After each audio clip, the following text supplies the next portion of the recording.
Hello everyone and welcome to my channel. In this video I'm going to do something a bit different. I will talk about 3 underrated movies that I really like. And when I mean underrated films, then I mean films that is kind of forgotten and isn't discussed so much. They weren't necessarily bad movies or bad reviewed when they came out, but they are not. They're just not talked so much about as other films. And the first one I want to talk about is this movie, Goodbye Mr. Chips, from 1939, which is a British film where the great actor Robert Downey, who's mostly known for the 39 Steps directed by Hitchcock, he plays this headmaster at a school, or should I say, he's kind of, you follow his life on this school from when he started as a teacher and how he sort of get more power on this school over the years. He's kind of an introverted man, but also very good and respected man on this school, and you follow him through many years. And Robert Downey plays him right from he was young to he is a very old man. And what I like about it is that it is a very intimate story. You also follow Robert Downey's love story, where he falls in love with Greer Garson through the movie, and it's quite sweet and also a bit sad story there, which I really liked. So you sort of both see him as this person on the school, but also in his private life. The movie is very good. I think there was a remake in the 60s of it as a musical, I think, but I've not seen that. But this is a really strong one, I think. And what I also want to say, without spoiling too much, is through the movie he's getting older, and the makeup they used on him is incredible. It's a movie from the 30s, but it kind of has better makeup than you will see today. It's really outstanding how they made him feel older, and Robert Downey is absolutely fantastic in this film. I would highly recommend it if you haven't seen this. I think it's an underrated one, and it definitely deserves to be watched. Another one I want to talk a bit about is Separate Tables from 1958. It's kind of an American film, but it's set in Bournemouth, in the south of England, and the film has all these incredible actors in it: David Niven, Burt Lancaster, Rita Hayworth, and Deborah Kerr. And it's kind of set doing on this hotel, where you follow different people on this hotel, and most of them are kind of lonely individuals, and they all have their struggles and their small stories that you follow. I particularly like the story with David Niven. It's a very strong performance by David Niven in this one, and that's also very different than you are usually thinking with David Niven.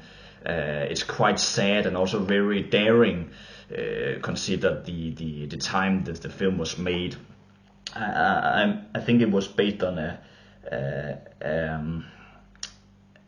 play, but it works really well as a movie, I would say, also because all the actors are so good in this, and it has a lot of heart. I would say the movie does become a bit too predictable near the end if I have an issue with it, but I would still say it's a really wonderful film to watch. And of course, Burt Lancaster and Rita Hayworth also have this bit sexual relationship. They are sort of two former lovers, and then they meet again after some times, and they have this intense chemistry, and so it sort of have a bit of everything. Yeah, but it's a movie with great actors in it as well, and I really like films that takes place on a very limited space. So because the movie is very focusing on the people on this hotel, it makes the drama more intimate, but also more effective and strong. I think it's a movie I would highly recommend. And the last film I want to talk about is The Collector from 1965. And this movie was directed by William Wyler. William Wyler, which is a great Hollywood director who's very famous and also one of my favorite directors of all time. And he's made a lot of great stuff like The Best Years of Our Lives and Mrs. Miniver, and an epic like Ben-Hur, and I think he also made The Good Country or something like with Gregory Peck. I can't remember exactly what it is. A western, which is also very good. But this is very different than his usual. He also made Roman Holiday. But this is very different and a lot more disturbing than his usual works. I'm very blown away, even to this day, how daring this film is. It's dark and, like I said, disturbing, and has very like heavy stuff.